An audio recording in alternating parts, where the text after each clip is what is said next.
Shock horror, would you believe it? Labour is being accused of misleading the public. Again.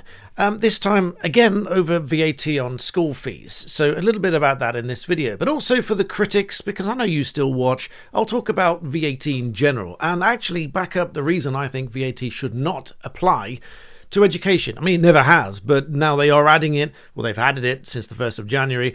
And why I think it shouldn't. And that all really stems from the origins of VAT. So it's not purely a political video for the critics that I know still watch, because you're still lurking in the comment section, even though, anyway.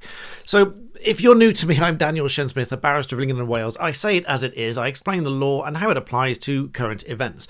And in this particular situation, this Labour government applying VAT to private school fees, I personally think is abhorrent. I've made no secret about that. But it seems that they're not even ring-fencing the money as they said they would, purely for spending on the state schools. Now, to be clear, in interviews, Rachel Reeves has said every penny will go towards state schools. However, somebody speaking to the Telegraph has said that they haven't specifically isolated that money to go to the state schools. Now, I will link the article in the description below. Now, to be clear, despite Rachel Reeves saying every penny of the money will go into the state schools to ensure that every child gets the best start in life, which in itself is wrong in a sense, because she's not talking about every child if they are ruining the education of some children in private schools. But I've spoken enough about that in other videos. But the source talking to the Telegraph here says, and I quote the Telegraph, I'll link the article in the description below. The money is not directly hypothecated in the same way other taxes are. The physical pounds and pence are not directly ring-fenced for state schools. The clarity was added. They say it's not physically funneled from A to B, but in value terms, the principle is still there. The Chancellor has been clear that the value is going to be directly towards the education priorities. But that then sparks the question, if it's not ring-fenced. Now we give you an example. In fact, I think they referenced the example being for TV licensing fees. It is ring-fenced to go directly to the BBC. If you pay the TV license, it goes to the BBC. Now, I've done a lot of videos on TV license, so maybe I'll link a playlist in the description below. But if this money is supposed to be going to state schools, but is not ring-fenced, or the fancy term hypothecated, that just means it's set up specifically to be tracked and go only to one cause. If that's not the case, and it's not going from A to B, question, are they even tracking it? Because how do we know that we get 6 or 12 months down the line and they just say, well, actually, we can't tell you precisely how much has been raised because we haven't put the tracking in place, because by then it'll be too late. If it's just going into a big pot for the VAT collection, which is all really VAT collection is, it is just an added tax. More about that in just a second. But companies and so on that charge VAT are simply unpaid tax collectors for the value added tax, the VAT Revenue Office. Now, I say that VAT should not, absolutely should not apply to education. And I say that partly because there's a very genuine reason which comes from the origins of VAT, which I'm not going to bore you with great detail, but I will give you an overview, which will give you some understanding, and it may sway you if you're against this argument. I know some of you watch my videos and like my videos, but disagree with me on this argument. That's perfectly fine. I don't insist that everyone agrees with me all the time. Where would we be if we insisted that everyone agrees with us all the time? But this may sway you if you're on that side of the fence. Now, just to compare all of these, medical services are still exempt from VAT because they are essential services, so it'd be wrong to add VAT to those. Gambling is VAT exempt because they say that there's no inherent value and there's no inherent skill in gambling and so on. That's why it's not taxed either. So, if that being the case, what's the origin of VAT and why do I say that it should not apply to education? Well, the origins of VAT go way back to a French economist in the 50s, and it wasn't until 1973 that the VAT actually applied in the UK. Now, VAT was applied broadly to as an additional tax to each stage of either the production of a product or development of a service and provision of a service that added value. So it was an inherent added value. Now, when they taxed each stage of production of a product, let's say the production of the materials and then the refinement of those materials, the combination of those materials, the formation, the whatever it is that they do to those materials, putting them together, fixing them, changing them, and ultimately ending up with a product at the very end and then selling it.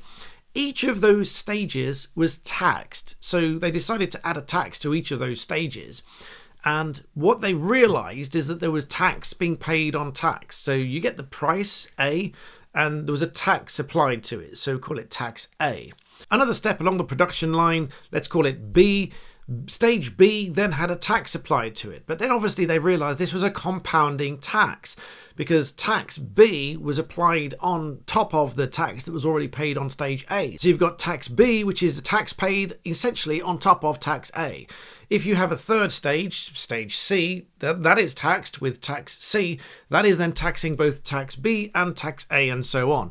And ultimately what they realized by doing this is that the companies had to just increase their prices so that they ended up with enough money, because they were paying so much compounding tax that they had to increase their prices. So this compounding tax led to an inflation problem, and then they decided we had to have a different way of doing it. That is, if they wanted to tax the production of these products and the provision of these services. Hence, and introduce VAT, a percentage-based system that fairly reflected each stage of the production line, because obviously if something costs £100 and you tax it as a percentage, that will be a percentage of £100 rather than an amount upon which you are then paying further tax. So VAT being calculated on the whole thing was a percentage of the whole thing, thus eliminated the compounding tax problem. But what's that got to do with education? Well, the reason that this tax was applied in the first place was because it was value-added products or services that were not essential, and they were provided in that way, so they put a tax on it. Now, certain things remained exempt from VAT, and some things are zero-rated. Different concept, which I would find difficult to explain to you, but there's a lot of material about that, and I'll maybe try and do that in another video. But they are different things. They have very different implications for the businesses, suffice to say. But certain things are zero rated for VAT, but certain things remain exempt from VAT. For example, as I said, medical services, because they are essential, they're exempt from VAT. Financial services, for example, insurance, such as insurance premiums and related services, financial transactions, loans, credit, transfers of money, investment management for certain funds and such things, such as unit trusts, for example, they are all exempt from VAT, because they are essential services. Insurance is essential. Financial transactions are essential. Education is essential. You see where I'm going. Healthcare and medicinal services are essential. Charitable activities. Now, again, this has an overlap with education. Come back to that in just a moment. But sporting activities, land and property, there's all burial and cremation. There's all sorts of things that remain exempt from VAT. Now, you'll see that I slipped education in the middle of all those essential services, because education has always been an essential thing. Education and training, which, by the way, throws up the argument as to why are they specifically targeting schools for VAT when they are not directly targeting universities and other such things, sort of other vocational training by way of example. Those are not being targeted. They are targeting specifically schools, private schools that are providing education. Now, as I said, there's an overlap with charities, because I see people in the comments saying they are not a charity, but they are literally registered, many of them at least, as a charity, which is a non-profit, a not-for-profit establishment for the sole objective of providing education to children. And so these are essential. It's considered essential, just like financial services and other healthcare and other charitable activities. They are considered to be essential services, and not in the traditional sense of adding value, commercial value that is, such as products and services that add commercial value. And again, that's why gambling is exempt from VAT, because there's no commercial value added to it. It is just a throw your money at a thing and hope that you win. And so at the end of the day, these essential activities and services are exempt from VAT because they say, well, we need those, we shouldn't be adding tax to those, whereas now they are taxing education for children. Do you see the problem here? Now, one person did make a valid argument. We had a lively discussion on X. They say that they love and watch my videos, so thank you for that. And I do have these debates with people, even if they like my content, but I respect their views nonetheless. But hopefully this is a winning argument. Now, in this particular exchange, they raised the question of legal services and said, should legal services have VAT? Now, the argument is yes, legal services should have VAT. Because that is an added value. We are adding value to something that is not absolutely otherwise essential. But where it does become essential, for example, criminal matters where you can't afford it and your liberty is at stake, that's why we have the legal aid system. And there are a number of different areas that still have legal aid attached. Trivia point here, barristers cannot advise on eligibility for legal aid. You need a solicitor to do that, but it's all paid under a certificate of representation. And then you obviously get legal aid paid, and there's all sorts of implications of that, and maybe I'll go into that in another video.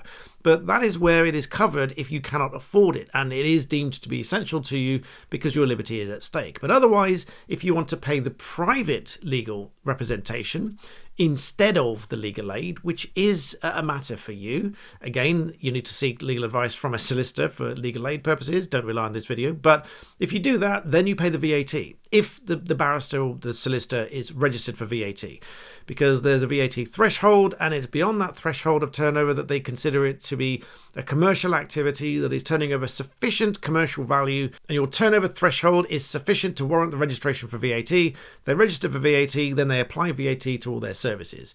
So hopefully that gives you a broad overview. So the subtle distinction there between legally aided legal services is exempt from VAT, whereas privately funded legal services attract VAT if the practitioner or the firm has a sufficient turnover threshold that they are required to register for VAT, or they voluntarily register for VAT and thus add VAT to their invoices. And the final bit for discussion is how these schools are paid for. Obviously, state schools are provided for by the local authority. In fact, they have a statutory duty to do so, whereas private schools obviously rely on the majority of their fees coming from private paying parents. Now, obviously the difference there is the state schools are paid by the local authority by ordinary taxes paid by everybody, including the parents that send their children to private schools. Those parents receive no rebate or deduction from their ordinary taxes whatsoever. But counterpoint, neither do people that don't have children. This is just a tax that we all pay as a general good for society, that the schools are provided by the children that need education. And obviously it's a legal requirement to ensure that they get an education, not necessarily that they go to a school, but that they receive an education. And so those schools are paid for by taxes, whereas private schools, as I say, rely on the majority of their fees coming from privately paying parents. So to add a value-added tax for the provision of education, in my view, is plain wrong, because it is not an added value in the same commercial value as other products and other services that are designed to add a commercial value as a commercial enterprise. These private schools are not a commercial enterprise in the traditional sense of the word, and I would just dare say some people look at the biggest and the most wealthy of these establishments and they think that they are. But their provision is always in education, and they very often, in most cases in fact, they work with the local community and other schools, but many of them are now going to have to cut back on doing that because they simply can't afford to do so. So I hope that's been enlightening and given you an understanding as to why, yet again, Labour has been accused of being dishonest, because, as a recap, the money that they say they're going to raise hasn't even, according to the source talking to the Telegraph, hasn't even been ring-fenced to go to state schools. So who knows where it will end up, however much they end up raising at the expense of these children that are now going to be ousted from private schools because their parents can't afford it. One such example, of which there'll be thousands, if not tens of thousands before you go, is that one father said that they were keeping his children in GCSEs and then pulling them out to state school. So for the remainder of the GCSEs, they'll remain put, they'll suck it up and pay the fees, but then they'll come out and they'll be costing the state 16 or 18, whatever it is, £1,000 per year per child.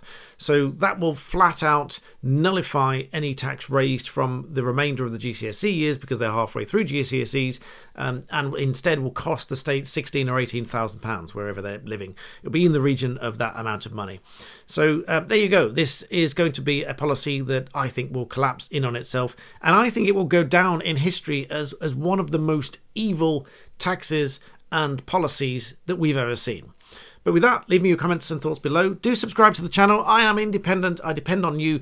I am accelerating towards 1 million subscribers. That is my goal. I thank you for watching. I'll see you next time.